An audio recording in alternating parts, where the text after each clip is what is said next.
Welcome to the Slop Farm. Enjoy the video. In this video, I will explain how to use keyframes in Capcut. Keyframes are essential for creating dynamic and engaging video edits. They allow you to mark specific points in your timeline where you want an element's properties to change. This means you can animate anything from an object's position to its size, rotation, or even its transparency, bringing your videos to life with smooth transitions and movements. To add a keyframe, first select your video clip or element. Then, move your playhead to the desired starting point and tap the diamond-shaped keyframe icon. Now, move your playhead to a new position and adjust a property like scale or position. Capcut will automatically create a second keyframe, animating the change between the 2 points.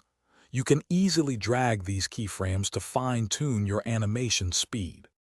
Keyframes offer incredible control over various properties. You can animate an element's position to make it slide smoothly across the screen. Adjusting the scale allows for dramatic zoom-in or zoom-out effects, adding emphasis. Rotating elements can create dynamic spinning or tilting motions, while changing opacity is perfect for subtle fade-in or fade-out transitions. Experiment with these to achieve professional-looking animations. For more advanced control, explore the graph editor to refine your animation curves.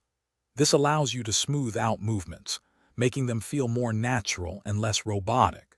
You can also copy and paste keyframes to quickly duplicate complex animations across different parts of your video. Combining multiple animated properties, such as position and scale, opens up possibilities for truly intricate and engaging visual effects. Thanks for watching. Consider subscribing if we helped you today.